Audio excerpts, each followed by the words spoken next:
Friends, இப்போ நம்ம கற்பூரவள்ளி இலையை வச்சு ஒரு துவையல் செய்ய போகிறோம். அதுக்கு என்னென்ன வேணும் அப்படின்றத நம்ம பார்க்கலாம். இன்க்ரீடியன்ட்ஸ் என்னென்ன வேணும் அப்படின்றது. அதுக்கு கற்பூரவள்ளி இலை, இது வந்து நீங்கள் பார்த்துருப்பீங்க. கற்பூரவள்ளி இலை இது வந்து ஒரு கைப்பிடி அளவு நான் எடுத்திருக்கேன். இதுக்கு வந்து ஒரு டேபிள் ஸ்பூன் இல்லை 1.5 டேபிள் ஸ்பூன் அளவு தேங்காய் துருவல் போட்டுக்கலாம். தேவையான அளவு உப்பு. அது தவிர கடலைப்பருப்பு ஒரு டேபிள் ஸ்பூன், உளுந்தம்பருப்பு ஒரு டேபிள் ஸ்பூன், பூண்டு ஒரு 2 பல் எடுத்திருக்கேன், புளி எடுத்திருக்கேன், பச்சை மிளகாய் ஒரு 4, சீரகம். இவ்வளோதான் நம்ம போட போகிறோம். இது எப்படி செய்யலாம் அப்படின்றத பார்த்துடலாம். கொஞ்சம் பெருங்காயத்தூள். இப்போ ஸ்டவ் ஆன் பண்ணி நாம் இதுக்கு ஃப்ரை பண்ண கொஞ்சம் எண்ணெயோ இல்லை நெய்யோ ஏதாவது சேர்த்துக்கலாம். உங்களுக்கு எது விருப்பமோ அதை நீங்கள் சேர்த்துக்கலாம். நான் வந்து கொஞ்சம் பட்டர் சேர்த்துக்கிறேன். இது வந்து கடலைப்பருப்பு உளுந்தப்பருப்பு ஃப்ரை பண்ண தேவையான அளவு இருக்கணும். அது வேகிற அளவு இருக்கட்டும். இது வந்து கற்பூரவள்ளி வந்து ரொம்ப உடம்புக்கு நல்லது. சளி தொந்தரவு, ஆஸ்துமா தொந்தரவு, அதாவது ரெஸ்பிரேட்டரி சிஸ்டத்துக்கு தேவையான டிஸ்டர்பன்ஸ் ஏதாவது இருக்கும்போது நம்ம இதை சேர்த்துக்கிறது ரொம்ப நல்லது.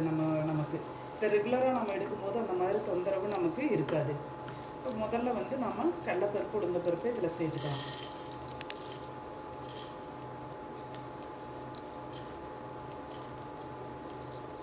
கற்பூரவள்ளியிலேயே குழந்தைகளுக்கு கூட கொடுப்பாங்க. ஸ்லைட்டாக இதை வந்து ஜூஸ் ஆக்கி அந்த ஜூஸை வந்து குழந்தைகளுக்கு கொடுப்பாங்க. அந்தளவு இது வந்து மகத்துவமான ஒரு மூலிகை.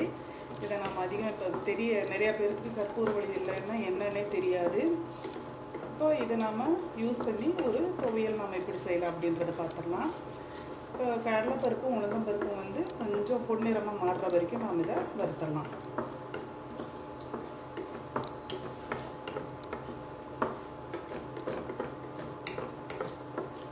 இது வந்து ஒரு மாதிரி தைல ஸ்மெல் இருக்கும்.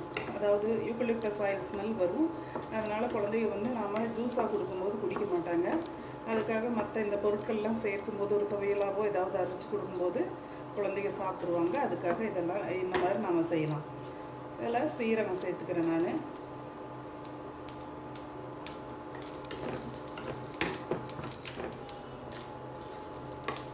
இது கூட பச்சை மிளகாய் சேர்த்துடலாம். கொஞ்சம் காரமாக இருந்தால் தான் நல்லாயிருக்கும். ஏன்னா கீரை கொஞ்சம் நம்ம அதிகமாக எடுத்துக்கிறதுனால காரம் அதிகமாக இருக்கட்டும். இப்போ பச்சை மிளகாய் நல்லா வறுபட்டுருட்டோம். அதுக்கப்புறம் நாம் இந்த பூண்டை சேர்த்துடலாம். பூண்டு வந்து ஒரு மாதிரி கொஞ்சம் பாதி அளவு வெந்தால் போதும். அது அப்போ தான் அதோட ஸ்மெல்லும் இருக்கும். அது பாதி வெந்தும் அதோட ஸ்மெல்லோடவும் இருக்கும். ரொம்ப நம்ம ஒரு ஃப்ரை பண்ணிட்டோன்னா பூண்டோட ஸ்மெல் இருக்காது. அதுக்காக ஸ்லைட்டாக ஃப்ரை பண்ணால் போதும். இப்போ இதில் நாம் இந்த புளியை சேர்த்துக்கிறோம். புளியும் தேங்காயும் சேர்த்துடலாம். இப்போவே இந்த கீரையை சேர்த்துடலாம். இது ரொம்ப மகத்துவ குணமானது. இந்த கீரை வந்து நம்ம ரெகுலராக சேர்க்கும்போது நம்ம உடம்புல இருக்கக்கூடிய சளி சம்மந்தமான தொந்தரவுகள் எல்லாமே நமக்கு தீர்ந்துடும். நீங்கள் வந்து இதை ரெகுலராக வாரத்துக்கு ஒரு முறை இல்லை 15 நாளைக்கு ஒரு முறை வந்து இதை நீங்கள் எடுத்துக்கலாம். இந்த கீரை வந்து ஓரளவு அந்த கொஞ்சம் ரொம்ப ஸ்டிஃபாக இருக்குது, கொஞ்சம் சாஃப்ட் ஆகிற வரைக்கும் நாம் இதை ஃப்ரை பண்ணிடலாம். இப்போவே நல்ல மனம் வருது. இதில் சீரகம், பூண்டு, இந்த கடலைப்பருப்பு உளுந்தம்பருப்போட ஸ்மெல்லாம் சேர்ந்து நல்லா இருக்குது. ஸ்மெல் நல்லா இருக்குது. இது குழந்தைங்க கண்டிப்பாக சாப்பிடுவாங்க. பெரியவங்களும் இது சாப்பிட்லாம். வயசானவங்களுக்கும் அந்த சளி தொந்தரவெல்லாம் இருக்கும்போது இதை நாம் அவங்களுக்கு கொடுக்கும்போது அவங்களுக்கு நல்ல மாற்றம், நல்ல ரிலீஃப் இருக்கும்.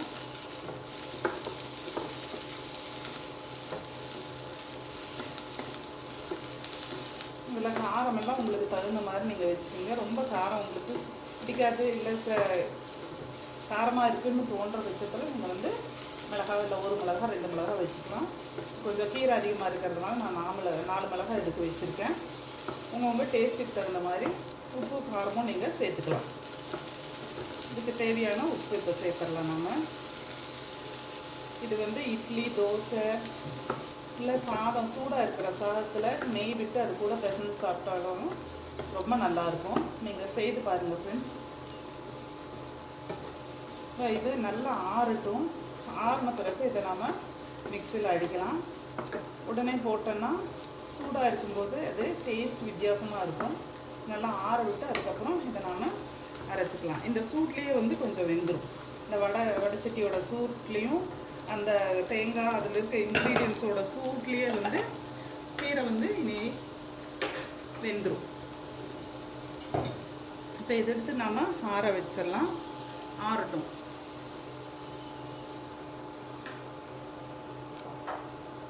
இப்போ ஆற விட்டு இதை நாம் மிக்சியில் அடிச்சிடலாம். இப்போ மிக்சியில் அடித்த சட்னி வந்து எப்படி இருக்குதுன்னு நீங்கள் பாருங்கள். இப்போ இதுதான் நம்ம கற்பூரவள்ளி துவையல். இது நாம் டேஸ்ட் பண்ணி பாருங்கள், நல்லா இருக்கும். ரொம்ப உடம்புக்கு நல்லது, ஹெல்த்துக்கு நல்லது. இது பெரியவங்கலேருந்து சின்னவங்கலேருந்து பெரியவங்க வரைக்கும் இதை யார் வேணால் எடுத்துக்கலாம். இதில் எந்த சைடு எஃபெக்ட்டும் கிடையாது. இதை ட்ரை பண்ணி பாருங்கள் ஃப்ரெண்ட்ஸ், ரொம்ப நல்லாயிருக்கும்.